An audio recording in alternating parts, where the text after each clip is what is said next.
Matteus 28, Jesus het opgestaan. Na die Sabbatdag, dis nou die Vrydag aand tot die Saterdag aand, toe dit die Sondagmôre begin lig word, het Maria Magdalena en die ander Maria na die graf gaan kyk. Skielik was daar 'n geweldige aardbewing. 'n Engel van die Here het van die hemel af gekom, na die graf toe gegaan, die klip weggerol en daarop gaan sit. Sy voorkoms was so blink soos weerlig en sy klere so wit soos sneeu. Van skrik vir hom het die wagte gebewe en soos dooies geword. Toe sê die engel vir die vroue: "Julle moenie bang wees nie. Ek weet julle soek Jesus wat gekruisig is. Hy's nie hier nie, want hy's uit die dood opgewek soos hy gesê het. Kom nader en kyk, daar is die plek waar hy gelê het.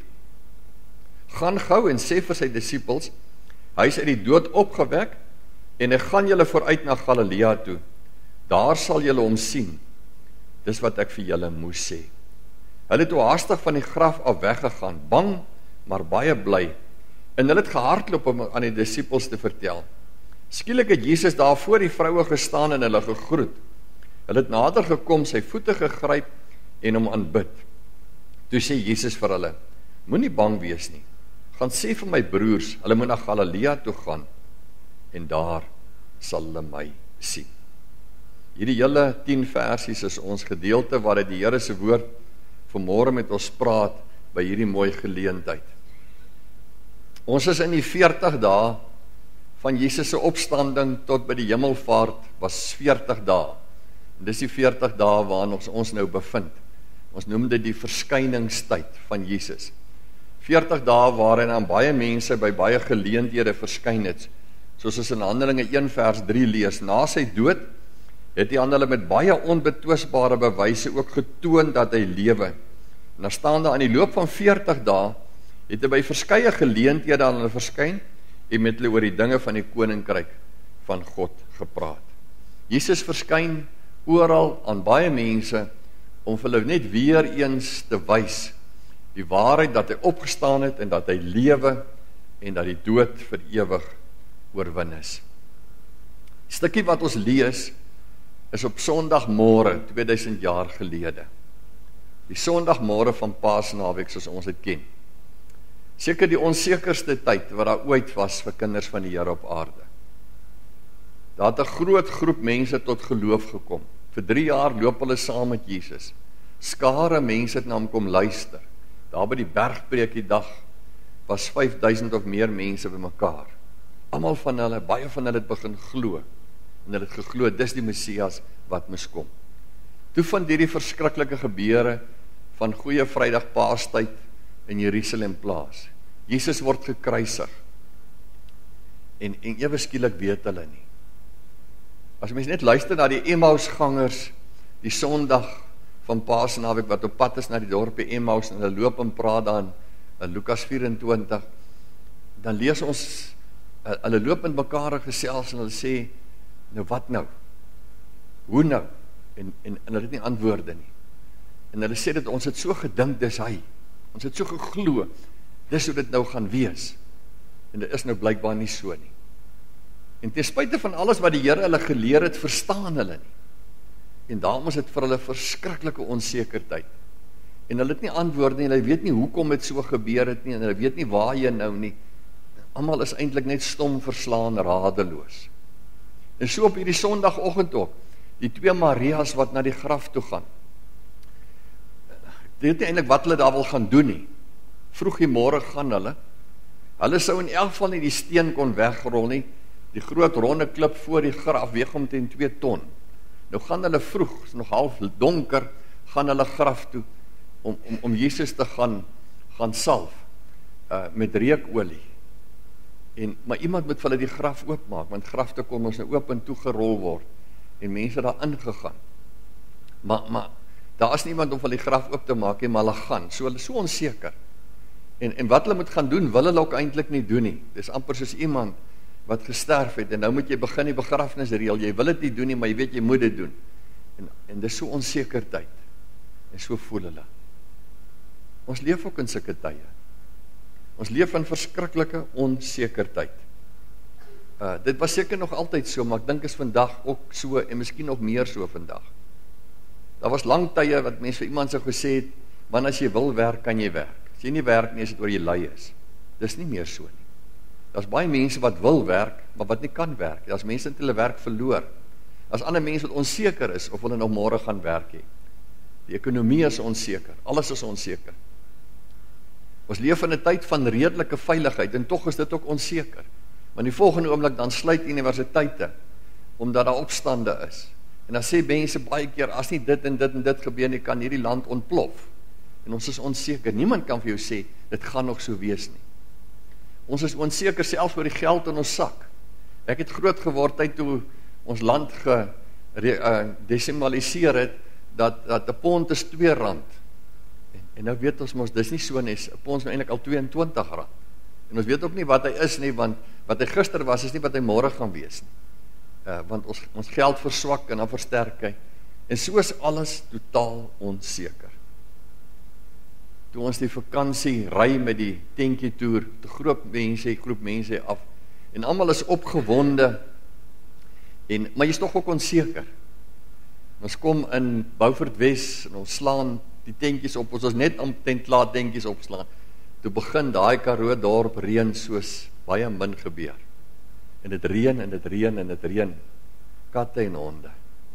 Het laat die hele karavaanparkie een groot modderpoel word. En alles is nat, en dit reën. En mense is onseker, wat moet hulle doen? En toe begin die wind waai, en dan spat hy nog al hierdie nat op jou, en so gaan dit aan. En ek sê vir hulle, maar niemand moet kla nie, want hierdie wêreld het droogte. Die Here gee vir hulle reën. En die volgende oomblik, toe hou dit alles op, en toe kry ons hierdie mooi reënboog, wat ons na kyk. En almal neem net foto's van die mooi reënboog, laat die middag, goeie Vrydag. En toe dink ek, aan hoekom is daar reënboog? En toe dink ek, maar die reënboog het die Here ons gegee as 'n simbool om te sê, ek gaan nooit weer die wêreld so met 'n sondvloed verwoes nie. En 'n reënboog het altyd vir julle die teken wees van, ek het 'n verbond met julle, ek het 'n ooreenkoms met julle. En maak nie saak wat gebeur nie, moet julle altyd daaraan vashou, ek en julle is verbind aan mekaar. En dit gee vir jou 'n mate van sekerheid. Toe dink ek ook daaraan, ek weet nie of julle weet nie, alle mense sien altyd 'n reënboog op 42 grade. Jy kan 'n reënboog net sien as die son agter jou is en die vog voor jou is. Daar iewers in die lug voor jou vog is en die son moet agter jou wees. Dis die enigste manier om 'n reënboog te sien. En 'n reënboog is altyd op 'n hoek van 42 grade wat jy kyk na hom. Maak nie saak waar jy kyk nie. En toe wonder ek sommer so toe daar staan oor Matteus 1, waar ons mos nou lees van Jesus, wat die 42ste geslag is hy gebore. En toe weet ek nou nie, het dit iets met mekaar te doen, hierdie reënboog op 42 grade, en Jesus in die 42ste geslag. Maar dit maak nie saak nie. Want vir my herinner die reënboog altyd daaraan dat God aan sy verbond getrou was en hy het vir Jesus gestuur. En toe sit vir ons mooi op Goeie Vrydag om 'n reënboog so helder mooi in die Karoo te sien en te weet Jesus het gekom en dis wat hierdie naweek voorstaan, hierdie tyd voorstaan. En dis die bewys van God het 'n ooreenkoms met ons wat hy hou. En toe sak die son, en het word nag, en ek dink 2000 jaar gelede, toe die son daai dag sak op Goeie Vrydag, toe baie mense gedink, nou kan dit maar vir ewig eintlik donker word. Het daai dag ook donker geword oor die aarde, toe Jesus sterwe.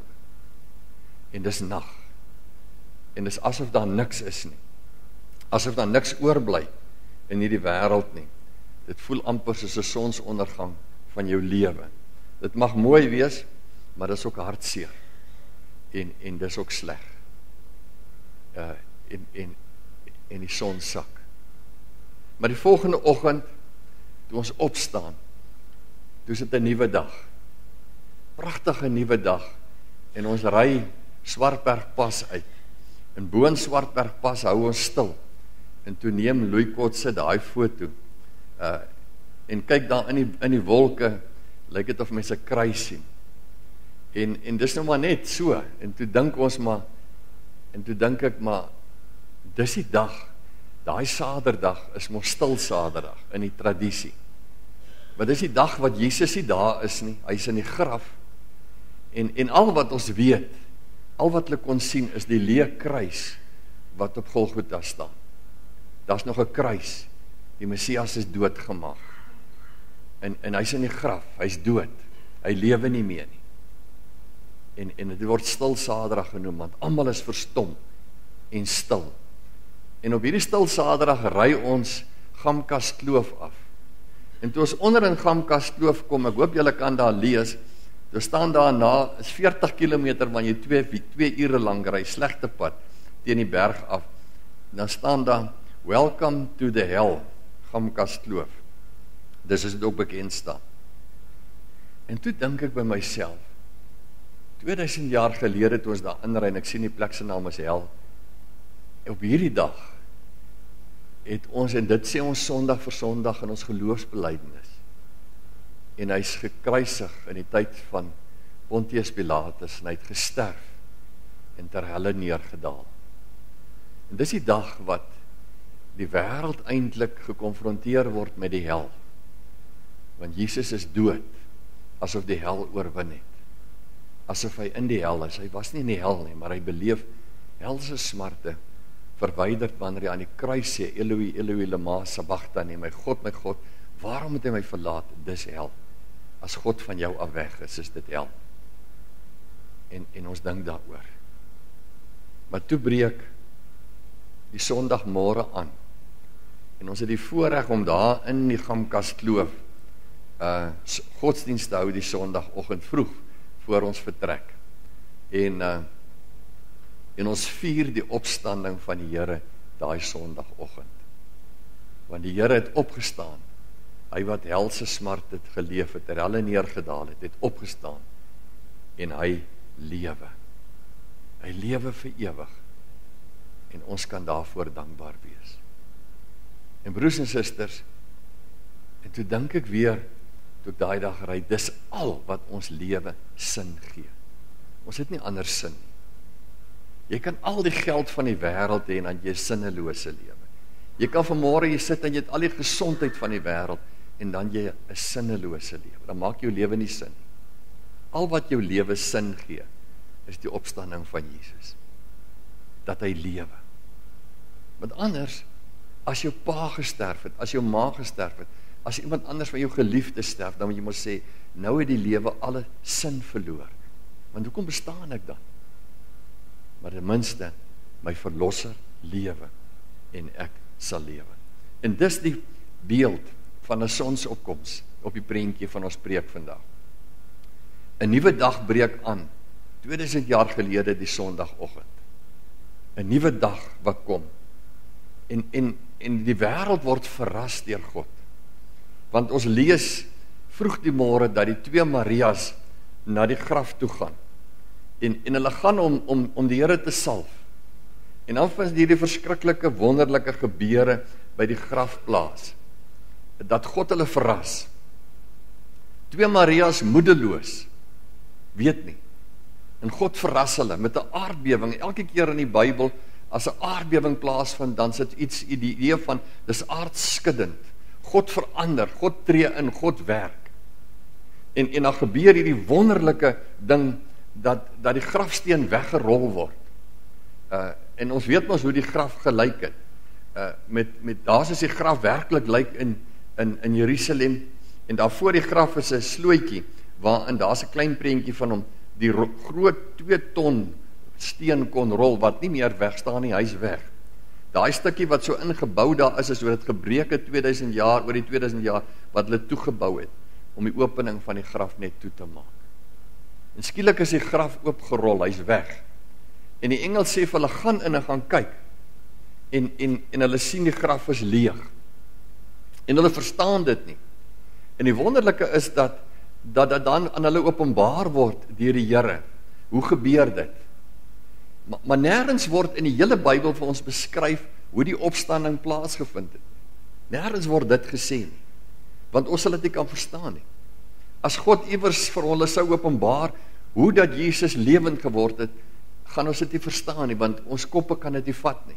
So ons lees dit nie, ons lees net die feit, hy het opgestaan, en julle moet dit glo, hy lewe, en hulle sien hom, en hy praat met hulle, en hulle glo dit, dat hy geleef het, en die engel word gegee as die boodskapper, wat vir hulle dit moet openbaar, vers 5 en 6 staan daar, toe sê die engel vir die vroue, as die boodskapper van God, julle moet nie bang wees nie, ek weet julle soek Jesus wat gekruisig het, hy is nie hier nie, want hy het die dood opgewek, soos hy gesê het, kom nader en kyk, daar is die plek waar hy gelê het, en dan kan hulle ingaan, dan sien hulle, ja nee, hier het hulle hom neergelê in hierdie nuwe graf, en is leeg, en hy lewe, ten spyte van al die pogings van die wêreld, om Jesus dood te maak, alles wat saamgespan het met een groot doel, die Messias moet sterwe, staan hy op, en oorwin die dood, en oorwin die helse magte, want hy aan elke klein deeltjie van sy Vader se wil, het hy voldoen, soos hy die aand gebid het in Getsemane,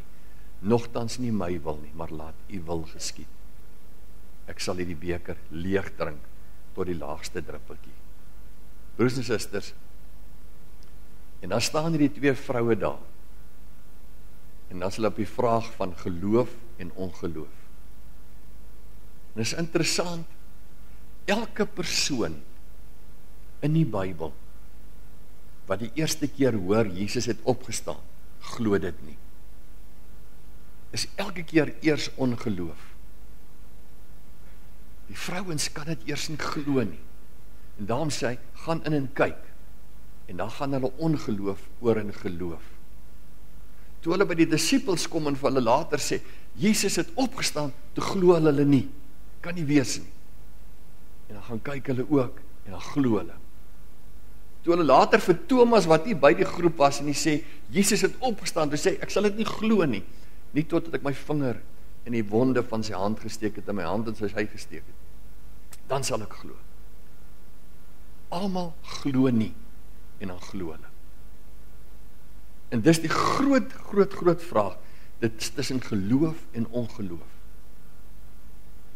Sien jy Jesus as die lewende Here in jou lewe?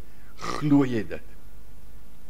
Die priesterhoofde en die familiehoofde wil nie hê die mense moet glo nie, daarom koop hulle om, die getuies en die wagte om te sê, julle moenie sê hy het opgestaan nie, julle moet sê hy is gesteel. Hulle het gekom en sy liggaam gesteel skelm. Weereens koop hulle met geld om net soos hulle vir Judas omgekoop het. Dat die mense nog net nie moet glo nie. Maar hulle glo. En elke keer kom nuwe mense tot geloof. En hierdie is waar ons geloof staan of val. En daarom vandag nog, kry jy baie geleerdes wat sal sê ek glo die Bybel, maar dan probeer hulle die opstanding van Jesus op 'n ander manier verklaar, asof dit net iets geestelik bedoel of so. Broers en susters, deur Jesus het opgestaan en hy het gelewe soos ek en jy vandag hier lewe, fisies gelewe, asem gehaal. Mense kon aan hom vat met sy verheerlikte liggaam wat deur geslote deure kon gaan en oral kon wees, maar hy lewe soos ek en jy lewe. En dit glo ons met ons hele hart.